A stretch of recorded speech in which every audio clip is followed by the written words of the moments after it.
Assalamualaikum warahmatullahi wabarakatuh. Salam jumpa kembali teman-teman semua, teman-teman mahasiswa, sobat kampus dimanapun Anda berada.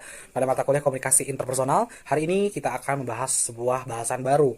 Topik diskusi kita yakni tentang persepsi diri dalam komunikasi interpersonal.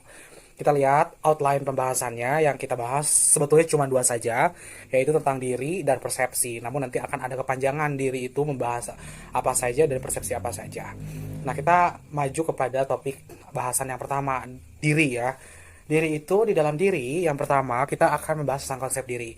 Ketika teman-teman semua mendengar kata konsep diri, apa yang pertama kali terbersit di pikiran teman-teman mengenai konsep diri ini? Nah, untuk memudahkan menjawab pertanyaan tersebut, coba lihat gambar di sebelah. Gambar yang pertama si kucing itu ketika bercermin, dia melihat dirinya sebagai harimau. Tapi di gambar yang kedua justru ketika bercermin dia memandang dirinya sebagai kucing yang sangat jelek gitu ya. Maka dengan demikian konsep diri itu merujuk pada bagaimana seseorang memandang dirinya sendiri dan cara ia berinteraksi dengan orang lain. Jadi setelah dia memandang dirinya sendiri, kemudian mendapat gambaran dirinya sendiri seperti apa, itulah yang dinamakan konsep diri. Dan kemudian ini akan berpengaruh kepada cara berinteraksi dengan orang lain. Karena orang dengan konsep diri yang positif akan lebih percaya diri saat berkomunikasi secara interpersonal atau dengan orang lain. Dan tentu lebih mudah mengekspresikan diri. Dan sebaliknya, tentu kalau orang yang punya konsep dirinya jelek, rendah gitu ya, dia akan lebih cenderung negatif. Ya, dalam artian dia memiliki kesulitan dalam konteks kepercayaan dirian yang dimilikinya atau tidak percaya diri saat berkomunikasi secara interpersonal. Maka ini penting ya. Pertanyaannya, memang ada orang yang memandang dirinya jelek? Ada, banyak. Orang-orang yang suka merasa insecure, itulah orang-orang yang konsep dirinya jelek. Nah, konsep diri ini dapat dipengaruhi oleh tiga hal. Kalau dalam pembahasan kita kali ini, saya menyampaikan ini tiga hal. Pertama, pengalaman masa lalu, lingkungan sosial, dan budaya. Pengalaman masa lalu itu mungkin juga kaitannya orang mendapatkan konsep diri yang buruk karena pengalaman di masa lalu. Banyak yang berkaitan dengan pengalaman, bisa itu pengalaman dengan orang-orang di sekitar, bagaimana orang-orang di sekitar membentuk konsep diri Anda di masa lalu. Mungkin Anda pernah menjadi korban bullying, mungkin Anda juga pernah menjadi anak yang sangat diperhatikan oleh orang tuanya sehingga konsep dirinya menjadi positif, atau sebaliknya orang tuanya tidak terlalu peduli kepada Anda gitu. Sebagai seorang anak di masa lalu, Anda konsep dirinya mungkin menjadi anak yang pemurung di masa kini, dan inilah yang dinamakan pengaruh masa lalu. Kemudian kalau lingkungan sosial itu ya saat teman-teman beranjak keluar dari rumah, itu ada pertemanan, kemudian juga ada lingkungan kerja, lingkungan sekolah dan sebagainya. Konsep diri kita itu juga bisa dibentuk oleh lingkungan sekitar. Maksudnya seperti apa? Orang-orang akan memberitahu kita seperti apa. Seiring dengan seringnya kita berkomunikasi dengan banyak orang, kita akan tahu gambaran tentang diri kita sendiri. Dikasih tahu oleh orang lain, oh kamu tuh orangnya menyenangkan ya, kamu tuh ternyata misalkan begini-begini. Itu kadang-kadang kita tahu ya dari orang. Kamu nyadar nggak, kamu tuh introvert ya orangnya, kamu tuh orangnya pemalu. Kan selama ini nggak tahu kalau tidak berkomunikasi dengan lingkungan sosial. Maka konsep diri juga bisa dipengaruhi terbentuknya itu karena lingkungan sosial. Dan budaya jelas ya, contoh yang pernah saya ajarkan bahwa kenapa kita menjadi orang atau bangsa yang pemalu saat di sekolah, saat mengemukakan pendapat, karena kita hunut budaya kita itu adalah budaya yang kolektivis sehingga memiliki konteks komunikasinya yang tinggi sehingga sulit untuk mengemukakan sesuatu pikiran dalam kata-kata yang jelas. Jadi segala sesuatu itu tersirat itu tersembunyi. Begitu ya. Nah, budaya juga bisa mempengaruhi. Dan kenapa orang-orang yang lahir di budaya individualis cenderung bebas mengemukakan pikiran mereka? Itulah konsep diri mereka. Konsep diri mereka sebagai bangsa yang berani berpendapat, berani berargumentasi dan sebagainya, itu karena budaya mereka budaya individualis. Kita beranjak kepada yang kedua, pembahasan kedua pada diri ya. Di dalam diri itu tadi yang pertama ingat ya, konsep diri, yang kedua adalah kesadaran diri. Kalau ngomongin kesadaran diri di sini itu ngomongin self awareness bahasa Inggrisnya, teman-teman. Di kesadaran diri ini sebetulnya kita berbicara tentang kesadaran diri kita ada 4 sisi. Kita menyadari bahwa di diri kita itu ada 4 sisi atau jendela kesadaran. Ini oleh Johari ya yang mengemukakan ini ya, makanya disebutnya Johari window. Yang pertama adalah sisi kesadaran diri kita dikatakan open self. Disebut open self yaitu di mana itu di posisi kesadaran tentang diri kita itu diketahui oleh diri sendiri atau disadari oleh diri sendiri ya. Kemudian juga disadari oleh orang lain. Orang lain tahu tentang kita dan kita juga tahu tentang kita pada posisi-posisi tertentu. Misalkan saya adalah seorang pemalu. Saya tahu, sadar saya adalah seorang pemalu dan teman-teman saya pun tahu kalau saya adalah seorang pemalu. Itu semua sadar. Tetapi ada yang namanya sisi blind self, sisi buta. Nah, kesadaran buta ini dalam diri itu posisinya seperti ini. Kalau di jendela ini kita lihat diketahui oleh orang lain tetapi kita tidak menyadarinya. Jadi disadari oleh orang lain tapi kita tidak sadar. Unknown to self. Jadi diri sendiri tidak sadar. Maka ini itu biasanya kesadaran diri kita atau sisi kita, sisi diri kita yang lain itu taunya biasanya dari orang lain. Tiba-tiba suka pernah begini, pasti semua pernah mengalami, kamu tuh ternyata ya, kalau saya perhatiin kalau ngomong tuh suka cepet ya, suka misalkan cepet banget gitu ya intonasinya dan ritmenya. Oh ya, kok saya nggak nyadar ya? Iya, makanya saya kasih tahu gitu ya. Makanya untuk yang blind self ini kita seringkali dikasih tahu orang lain dan kita akan kaget tentang hal itu. Dan yang ketiga ini ada hidden self atau sisi yang disembunyikan. Kalau sisi yang disembunyikan ini jelas konteksnya diketahui atau disadari oleh diri sendiri, tetapi orang lain tidak mengetahui itu, tidak menyadarinya karena kita menyembunyikannya. Karena setiap orang, ya ini asumsinya berangkat karena setiap orang punya kehidupan yang lebih dari satu sisi, maka ini wajar kalau teori ini mengatakan kalau kita punya sisi hidden. Contoh misalkan, ini kembali lagi contohnya kepada saya misalkan, biar lebih mudah ya. Saya di kampus seorang dosen misalkan. Kemudian saya mengajar teman-teman dan orang lain tuh taunya, ya itulah yang orang lain tahu sebagai open self. Tetapi ada sisi yang tidak diketahui, yaitu kehidupan saya di rumah, apa yang saya lakukan di rumah dengan teman-teman, sepermainan saya, teman nongkrong, itulah hidden self gitu ya. Tapi mungkin ya di teman nongkrong itu juga hanya open self-nya saja. Open self untuk mahasiswa, tapi ada open self yang tidak diketahui oleh semua orang. Bahkan teman nongkrong pun tidak tahu saya di rumah misalkan. Atau dan benar-benar tidak ada yang tahu, orang tua di rumah pun tidak tahu. Itulah hidden self.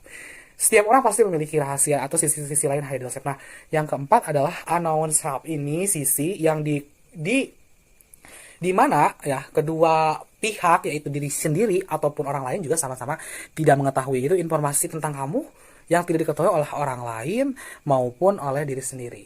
Ya kita belum tidak tahu ya, benar-benar tidak tahu. Misalkan orang lain tidak tahu, saya juga tidak tahu tentang saya. Nah itu akan tahunya bagaimana? Ya itu akan seiring berjalannya waktu. Kamu baru menyadari itu setelah beberapa waktu kemudian dan orang lain pun baru tahu. Jadi ini benar-benar tidak orang lain ketahui dan kita tidak ketahui. Nah, untuk mengembangkan kesadaran ini ya agar lebih baik, bagaimana caranya? Untuk meningkatkan yang open self atau area terbuka tersebut, sisi yang terbuka tadi, kamu harus berkomunikasi secara terbuka dengan orang lain untuk mendapatkan umpan balik yang jujur dan memperluas pemahaman tentang diri kita sendiri. Nah, kita tahu kita bagaimana dan kita tahu kita punya potensi ya kan diketahui oleh diri sendiri. Kita harus banyak ngobrol sama orang untuk dapat input masukan agar lebih berkembang lagi. Kalau untuk mengurangi blind self di mana posisinya tidak diketahui orang lain gitu ya, blind self tuh ketika orang lain tahu tapi diri kita sendiri tidak tahu, kita harus banyak ya, balik lagi ini juga sama, menerima masukan dari orang lain, terbuka kepada orang lain tentang apa yang harus kita perbaiki, harus kita tingkatkan ya, karena kita untuk mengurangi ketidaktahuan kita tadi. Dan yang ketiga ya, mengurangi area tersembunyi atau blind self atau hidden self. Nah, hidden self ini sebenarnya bertanya kepada diri sendiri, apakah kita perlu untuk mengurangi area tersembunyi kita? Maka di sini kita harus membagikan informasi kepada orang lain yang mungkin kita tidak bagikan sebelumnya. Berarti ini hanya dibagikan kepada orang-orang terdekat kita yang paling kita percaya. Jadi ini harus lebih hati-hati. Intinya, kalau kamu punya sesuatu yang disembunyikan dan hanya kamu tahu sendiri, misalkan itu sesuatu yang berbahaya dan kamu tidak bisa lepas darinya, misalkan rahasia besar kamu adalah hal yang negatif, maka kamu harus mulai cerita kepada orang yang kamu percayai untuk perbaikan diri gitu, tapi dengan SNK, syarat dan ketentuan berlaku. Harus benar-benar orang yang dipercaya, karena privacy itu nanti akan menjadi bumerang bagi kita sendiri apabila diceritakan kepada orang lain yang tidak terlalu kenal. Terus meningkatkan area yang tidak diketahui gitu ya, yang unknown self itu yang tidak diketahui oleh diri kita ataupun diri orang lain. Ya kita harus terus belajar tentang diri kita sendiri, mengamati diri sendiri, dalam artian selalu meningkatkan komunikasi intrapersonal. Menurut saya sih komunikasi dengan diri sendiri untuk mengekspor pengalaman baru diri, men-challenge diri sendiri, batasan diri gitu ya. Seperti itu kalau untuk mengetahui diri sendiri yang tidak diketahui oleh diri sendiri maupun orang lain atau unknown self tersebut. Kemudian kita lanjut ya kepada pembahasan yang ketiga di dalam diri itu. Pertama konsep diri, kedua kesadaran diri, yang ketiga adalah harga diri. Teman-teman, bahwa harga diri gitu ya, itu adalah value yang ada di diri seseorang. Kamu akan memberikan nilai kepada diri kamu sendiri atas kapasitas yang kamu miliki. Begitupun juga pada orang lain. Misalkan harga diri kita tuh tinggi atau rendah, ya tergantung kamunya. Kamu menghargai seberapa besar value yang diri kamu. Ada orang yang selalu rendah diri, itu artinya harga dirinya rendah. Ada orang yang selalu percaya diri gitu ya, itu harga dirinya atau self esteemnya tinggi.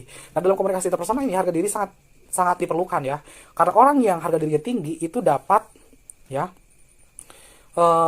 percaya diri, mampu membangun sebuah hubungan, baik itu pertemanan ataupun yang lainnya dalam konteks interpersonal, dan juga bisa menerima kritik atau umpan balik ya, umpan balik negatif dari orang lain. Karena orang yang harga dirinya tinggi itu lebih percaya diri, kalau dia punya kemampuan untuk memperbaiki diri, dia akan lebih sifatnya terbuka ke orang lain. Sementara sebaliknya, kalau orang yang rendah diri atau harga dirinya rendah, itu kadang-kadang sulit menerima masukan dari orang lain atau suka depends. Kalau orang lain misalkan ngasih masukan, pendapat begini-begini, orang yang harga dirinya rendah selalu tersinggung. Maka coba kamu refleksikan apakah diri kamu terus harga diri yang rendah atau tinggi.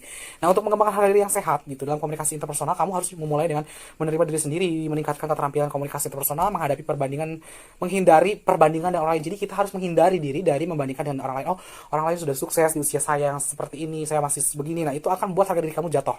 Dan juga kamu juga harus realistis menetapkan tujuan atau capaian sesuai dengan kemampuan diri. Kamu misalnya bercita-cita ingin ini, jangan terlalu kejauhan, terlalu tinggi, karena itu kalau gagal kamu akan mencederai harga diri kamu sendiri. Maka tetapkanlah mimpi-mimpi dalam jangka pendek yang realistis, yang bisa dilakukan, yang bisa digapai oleh kemampuan kamu sendiri. Nah, kita pembahasan masuk ke yang kedua ya. Ingat, pembahasan kita hari ini cuma 2 sebetulnya, yaitu diri dan persepsi. Nah, di dalam persepsi ini kita mulai dari pengertian persepsi atau ke proses persepsi. Tapi kita bisa definisikan bersama-sama ya. Kalau persepsi itu adalah pikiran yang ada di dalam diri kita gitu ya, yang belum tentu sesuai dengan kenyataannya. Jadi kita melakukan persepsi itu melakukan sebuah definisi. Persepsi itu ya, kita menyimpulkan sesuatu atau membuat sebuah kesimpulan tentang sesuatu yang belum tentu sesuai dengan kenyataan. Nah, kesimpulan tersebut, persepsi, itu pasti setelah melakukan atau melewati beberapa proses tahapan. Maka persepsi di sini kita akan lihat ada tahapan-tahapannya. Yang pertama adalah proses penerimaan informasi. Nah, seperti yang saya bilang tadi, kita akan berpersepsi di otak, membuat sebuah kesimpulan, gambaran tentang sesuatu itu karena proses yang pertama ini, menerima informasi melalui stimulus indrawi. Jadi tahapan pertama tuh tahapan indrawi, kita melihat sesuatu dulu, kemudian bisa juga mendengarkan sesuatu untuk pertama kalinya, baru kita berpersepsi. Nah, dalam proses indrawi ini kita bisa melihat, contohnya ketika melihat orang lain. Misalkan pertama kali, melihat cewek cantik tuh, kita akan berpikir, cewek itu cantik ya, persepsi kita langsung, oh dia ceweknya cantik, jangan-jangan dia udah punya pacar sih kalau cantik seperti itu mah, banyak pacarnya dan sebagainya. Kayaknya dia tipe cowoknya bukan seperti saya. Itu karena kita pertama kali melihat dia dengan mata kita. Kalau kita mendengar, bisa juga membuat persepsi dari pendengaran. Ketika di suatu keramaian kita mendengar suara tertentu, kita akan fokus. Misalkan ada yang teriak, tiba-tiba teriak, nah di belakang kita, sebelum kita menengok, kita udah berpersepsi ini yang teriak itu suaranya cewek atau cowok, jenis kelaminnya apa. Kemudian juga dia teriak, apakah teriak sedang bercanda atau sedang terjadi sesuatu kecelakaan mungkin atau perampokan sebagainya. Nah, kita akan buat persepsi sebelum menengok atau sebelum kepada aksi yang selanjutnya. Atau kita pernah ya ketika di keramaian itu, woi, nah kita langsung berpersepsi seperti memanggil nama saya gitu. Di situ kita berpersepsi karena pendengaran kita untuk pertama kali mengindra atau menangkap sinyal tersebut, informasi tersebut. Nah, kemudian tahapan yang kedua ya, setelah masuk kepada lewat indrawi, kita akan menseleksi informasi, di mana kita akan memokuskan, memilih perhatian pada informasi tertentu, dan bisa juga sebaliknya atau mengabaikan informasi tersebut. Hal ini bisa dipengaruhi oleh berbagai faktor ya, minat, kepentingan, kondisi emosional kita. Contoh begini ya, yang maksud di sini seleksi informasi itu ketika kamu menggunakan indera tertentu, contohnya penglihatan dalam mempersepsi di sebuah kelas. Misalkan masuk kepada sebuah kelas di mana kamu pertama kali masuk di kelas tersebut karena mungkin murid baru ya, baru masuk. Sebetulnya kamu bisa mempersepsi setiap orang di sana. Semua orang bisa dipersepsi, orang ini kok wajahnya begini, kok ini misalkan gemuk, ini kurus, ini cantik, ini biasa saja. Tetapi kamu akan mempersepsikan satu tujuan tertentu saja. Misalkan mata kamu tertuju kepada yang paling cantik atau yang paling menonjol. Saat itu kamu memilih, mempersepsikan, otak kamu akan berpersepsi, memproses tadi informasi, membuat analisis gambaran tentang seseorang, itu karena kamu minatnya kamu ke sana, mungkin perhatian kamu tertarik ke sana gitu ya. Nah disitulah gitu ya, kenapa kita berpersepsinya hanya kepada orang cantik tersebut atau orang yang paling menonjol di kelas itu karena perhatian atau karena minat atau karena kepentingan dan kondisi emosional. Bisa jadi kita mempersepsi malah fokus misalkan kepada kurma, kok ini tuh kurma tuh sorry, bukan kurma ya, kecoa kok mirip kurma saat berpuasa gitu.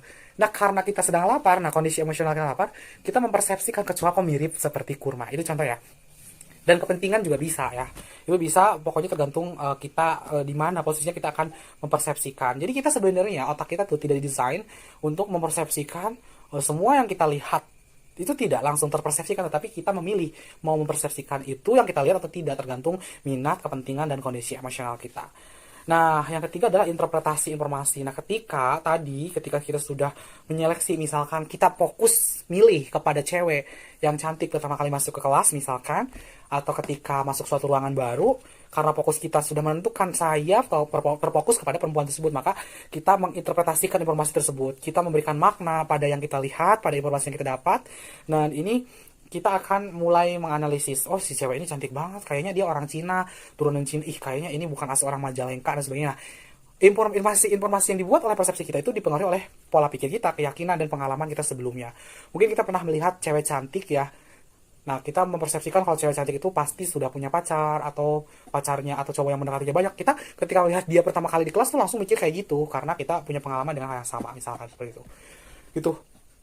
Kalau misalkan kaitannya dengan pendengaran, misalkan indera pendengaran, ketika Anda mendengar suara jeritan gitu ya di tengah keramaian, Anda langsung berpersepsi, nah kayaknya ini gitu ya. Nah setelah Anda fokus dan memusatkan perhatiannya ke sana, Anda kemudian menginterpretasikan informasi yang didengar oleh telinga tersebut sebagai jeritan karena pencurian, karena di tengah keramaian Anda punya pengalaman di keramaian, kalau ada yang menjerit, ada perampokan misalkan. Nah seperti itu, persepsi Anda itu akan disesuaikan dengan pengalaman kita sebelumnya. Nah respon di sini baru setelah misalkan tahap-tahap yang ketiga tadi, ini tahap yang terakhir adalah tahap aksi atau memberikan feedback, respon gitu ya, dimana kita akan bertindak sesuai dengan persepsi atau makna yang diberikan pada informasi tersebut.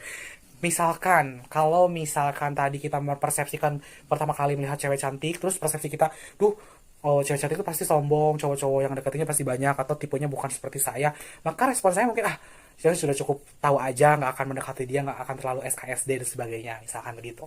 Kemudian, ketika Anda mendengar jeritan di tengah keramaian dan jeritan itu seorang perempuan, Anda mempersepsikan sebagai orang yang kena maling, atau misalkan ada pencurian, Anda responnya akan siap siaga, mungkin akan membantu mengejar, sudah memasang posisi siap, akan berlari atau bagaimana dan sebagainya. Itu juga tergantung makna yang diberikan pada informasi yang ditangkap oleh indera Anda, kemudian diinterpretasikan sebagai apa. Begitu ya, semoga bisa dipahami. Kemudian kita akan ngomongin apa saja yang mempengaruhi persepsi. Di sini sebenarnya ada teori ya, atau konsep-konsep yang mempengaruhi kenapa persepsi itu bisa terjadi. Yang pertama adalah teori kepribadian implisit, yang kedua self-fulfilling prophecy, dan ketiga accentuation perseptual atau aksentuasi perseptual. Teman-teman, di sini yang pertama adalah teori kepribadian implisit. Ini menjelasinya semudah ini. Jadi secara sederhana gitu ya, teori ini menjelaskan kepada kita bahwa kita selalu mempersepsi gitu ya orang-orang lain itu gitu ya berdasarkan sesuatu yang timbul sedikit, kemudian mengaitkan kalau itu tuh secara keseluruhannya begitu. Yang kita tangkapnya satu sebagai hal positif atau negatif, maka kesananya akan ikut gitu ya. Jadi ini menyimpulkan gitu ya, persepsi tentang seseorang atau situasi berdasarkan satu ciri-ciri yang yang paling menonjol. Nah ini disebut sebagai halo effect. Halo effect tuh kalau kita ngomongin hal yang positif. Kalau kita sudah melihat seseorang satu kali atau satu poin yang positif, misalkan melihat cewek cantik atau cowok ganteng gitu, biasanya cewek-cewek begitu, maka kita akan membuat persepsi yang implisit gitu. Lah dia ganteng ya, misalnya dia cantik, cakepnya, pasti orangnya baik, atau pasti orangnya bersih, rapih misalkan. terus dia pasti orangnya pinter gitu dan sebagainya. Kalau positif itu positif semuanya. Kalau dia pakaiannya rapi, kayaknya orang kaya nih atau orang berduit, kayaknya pekerjaannya bagus dan sebagainya. Ketika kita ngeliat orang yang jelek, duh kayaknya dia orang nggak berduit misalkan, atau orang madesu, nggak mau dekat-dekat sama dia, kayak orang susah deh, pakainya compang-camping. Nah ini menutup peluang potensi-potensi yang lainnya. Kita selalu memukul rata dari apa yang terlihat. Ini kasus seperti contohnya kenapa banyak orang secara riset atau penelitian lebih mendukung kepada pelaku yang secara paras itu misalkan menarik, sementara orang yang tidak good looking itu akan dihakimi secara sosial ketika melakukan sebuah kesalahan. Karena orang dalam teori kepribadian impulsif itu berpikir kalau orang yang good looking itu tidak pantas untuk melakukan hal-hal yang jahat, misalkan hal yang jelek dan sebagainya. Dia karena berasumsi kalau good looking pasti baik sikapnya gitu dan sebagainya begitu. Nah itu dinamakan halo effect. Halo effect tuh sekalinya kita udah berpikir positif tentang seseorang, maka kan akan berpikir bahwa semua perilaku dia baik gitu dan sebagainya. Tapi sebaliknya ini juga akan menjadi sebuah praduga ya. Kalau kita praduga tuh prejudice, artinya prejudice tuh kita menduga kalau orang lain tampilannya dari satu sisi halnya ada yang pernah kita tangkap itu negatif, maka kesininya itu akan negatif semua gitu. Padahal belum tentu teman-teman. Nah kemudian yang kedua adalah self-fulfilling prophecy. Self-fulfilling prophecy ini kita akan mengaitkan ya bahasanya itu bagaimana konteks hubungan interpersonal ya dan persepsi seseorang nah pada suatu tertentu. Jadi dalam konteks memulai hubungan atau memulai pertemuan dengan seseorang, baik itu pertemanan gitu ya ataupun misalkan dengan calon orang yang mau first dating sama kita. Nah, ini berlaku yang namanya ramalan memenuhi dirinya sendiri. Artinya kita akan membuat ramalan tentang sebuah situasi, kayak bikin skenario yang mengarah pada perilaku yang sesuai dengan keyakinan tersebut. Sehingga perilaku kita tuh akan mendukung apa yang kita ramalkan di pikiran kita. Contoh, dalam konteks ini misalkan seseorang percaya bahwa orang-orang ya, atau seseorang yang mereka temui dalam sebuah acara sosial tidak ramah atau tidak menyenangkan. Kamu akan datang misalkan ke sebuah perkumpulan orang-orang baru di mana acara sosial itu orang tidak sama satu sama lain tidak mengenal. Atau ketika kamu pertama kali bergabung di sebuah kelas baru gitu ya di semester baru, misalkan di semester 1, kalau kamu punya pikiran orang-orang yang kamu temui di sana pasti orang-orang yang menyebalkan, tidak ramah, maka ya mereka mungkin cenderung atau orang-orang yang berpikir orang-orang yang akan ditemuinya tidak ramah tersebut cenderung akan menghindari orang-orang yang ada di sana. Ketika kamu punya pikiran bahwa orang yang akan kamu temui tidak ramah, menyebalkan dan sebagainya, kamu akan menghindari orang-orang yang ada di acara tersebut atau di kelas tersebut, dan kamu juga akan ya berkomunikasi kepada mereka dengan cara yang tidak ramah karena kamu udah berpikir orang-orang di sekitar kamu tidak ramah. Dan inilah yang pada akhirnya menyebabkan orang-orang di sekitar kamu menjadi tidak ramah kepada kamu karena pikiran kamu sendiri di awal. Kan kamu sudah bikin analisis kalau orang-orang yang kamu ketemu itu akan tidak ramah. Jadi kamu berkomunikasi dengan cara tidak ramah dan kamu juga menghindari kikuk misalkan. Maka orang-orang di sekitar situ yang akan kamu temui, yang ditemui kamu di tempat baru tersebut pun menjadi tidak ramah. Inilah yang disebut ramalan terpenuhi dengan diri sendiri. Karena kamu meramalkan hal negatif, maka negatif. Sebaliknya begini, kalau kamu meramalkan orang-orang baru yang akan kamu temui, misalkan di kelas baru, di semester 1, karena belum satu sama lainnya mengenal, kamu akan ketemu, kamu berpikir bahwa orang-orang yang kamu temui itu akan adalah orang-orang yang ramah, akan menjadi orang-orang yang menyenangkan, maka kamu akan cenderung interaktif, kamu akan cenderung berkomunikasi dengan banyak orang dengan cara yang ramah, maka orang-orang yang kamu temui di konteks situasi baru tersebut akan ramah kepada kamu, dan ramalan tentang orang-orang itu akan jadi ramah terwujud dengan sendirinya karena pikiran kamu sendiri di awal sebelum memulai interaksi sosial di konteks komunikasi interpersonal. Maka ini penting ya teman-teman, mengapa ada orang yang merasa kok saya susah mendapatkan teman, saya susah mendapatkan pacar yang pas atau jodoh yang pas atau doi gitu ya, minimal teman TTM, itu mungkin jangan-jangan karena pikiran kamu sendiri sebelum memulai pertemuan dengan orang-orang baru. Kita yang sudah berpikir kalau misalkan orang yang akan kita temui itu seperti ini, seperti itu dan sebagainya yang ada di dalam pikiran kita, sehingga mempengaruhi gitu ya apa yang akan terjadi selanjutnya. Kita seringkali memikirkan skenario atau ramalan-ramalan tentang orang yang baru yang akan kita ketemui hanya berdasarkan foto profil Instagramnya. Mungkin karena feed Instagramnya, maka kita jadi kurang tertarik ketika ngobrol di awal-awal, kurang minat karena di profil feed Instagram misalkan kurang estetik. Dan sebetulnya itu kan subjektif teman-teman, sehingga menutup kemungkinan yang lebih perspektif di masa mendatang kalau teman-teman sudah menunjukkan sikap hanya karena ramalan-ramalan yang dilihat dari feed Instagram sebelum ketemu. Itu kan nggak baik. Self-fulfilling prophecy itu sekali lagi ini nggak baik. Nah sehingga ya kita penting untuk menyadari kalau ini harus kita hindari, karena untuk mencegah terjadinya apa namanya itu, menghambat prospek atau potensi-potensi yang bisa terjadi di masa mendatang, potensi yang baik, karena kita harus membuka diri secara natural, terbuka kepada orang lain, sehingga memberikan kesempatan untuk orang lain memberikan atau menunjukkan sisi terbaik mereka. Dan berkomunikasi dengan cara yang positif dan terbuka ini menciptakan hubungan interpersonal yang sehat dan positif. Kita tidak dipenuhi oleh prejudice atau prasangka, ataupun misalkan apa namanya tuh, stereotype dan sebagainya, sehingga akan positif. Hubungan yang dimulai di awal-awal tuh akan netral. Kalau misalkan ketemu orang yang misalkan memang personalitinya bagus, akan terlihat secara terang benderang, kamu tidak akan tersamarkan oleh praduga-praduga berprasangka. Atau kalau sebaliknya, kalau memang orangnya misalkan secara kualitas kamu kurang, akan terlihat juga dari komunikasi yang dibangun. Kamu akan mudah menilainya ketika di posisi netral tersebut. Jadi hindarkan yang namanya self-fulfilling prophecy. Dan ini mirip ya, self-fulfilling prophecy ini dengan Pygmalion effect. Pygmalion effect ini lebih ke bedanya kepada persepsi tentang kemampuan seseorang. Jadi di teori ini menjelaskan seorang cenderung memberikan penilaian atau cenderung memberikan persepsi atas kemampuan atau kinerja orang lain. Sehingga contohnya begini, kalau misalkan kita berprasangka atau berpersepsi kemampuan orang lain bagus, maka kita akan memberikan dukungan yang positif. Oke, kalian pasti bisa, kalian pasti hebat dan sebagainya. Maka orang-orang yang kita tadi sangkakan bagus kemampuannya akan mampu, akan menjadi orang yang hebat. Anggaplah kita bos, kalau kita seorang pimpinan atau bos punya tim dan kita selalu memotivasi tim kita dan menganggap mereka mampu, kalian pasti bisa, maka tim tersebut cenderung akan menjadi tim yang hebat. Sebaliknya, kalau misalkan kita seorang bos dan selalu underestimate, merendahkan kemampuan tim kita, apa-apa kita turun, udah sama saya aja, udah kayaknya kalian gak bisa, udah saya kerjain ini.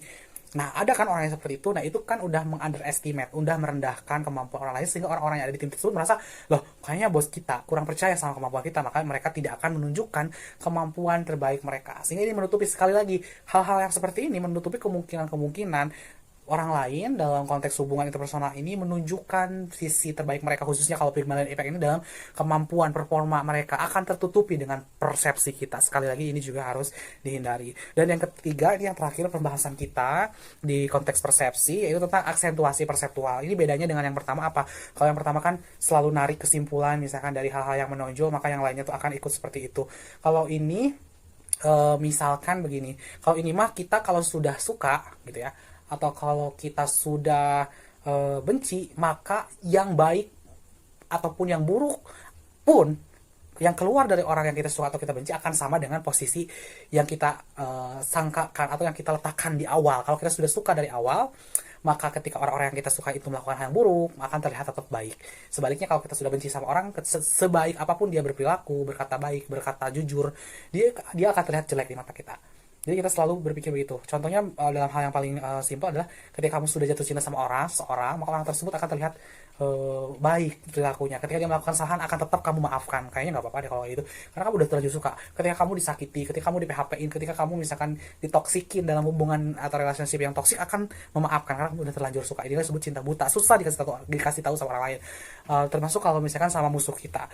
Musuh kita benci, sekalipun dia menolong kita, melakukan hal yang baik, sebenarnya kita akan tetap benci kepada dia. Oh, jangan-jangan dia cuma gimmick doang atau cuma acting dan sebagainya. Kita akan seperti itu selamanya. Gitu. Ini yang disebut aksentuasi perseptual. Agar lebih memahamkan lagi ya tentang hal ini, coba ya kita dari poin ini nih, misalkan dari gambar ini apa yang kalian pikirkan? Duh, kayaknya dia berandalan. Nah, langsung kan negatif di awal. Ketika saya bilang dia orang yang baik loh, masa sih udah penampilan juga gitu. Nah, karena kamu udah gak suka di awal, langsung kesannya itu apapun yang disuguhkan hal positif akan selalu negatif. Ih, kamu tau gak, dia tuh sebenarnya sarjana loh, sarjana ilmu komunikasi. Duh, gak meyakinkan banget masa dari mukanya dan sebagainya. Jadi kayak gitu kan, maka kan semua terlihat jelek. Kalau kita lihat gambar yang kedua, wow, misalkan sangat good looking, misalkan cewek-cewek bilang begitu.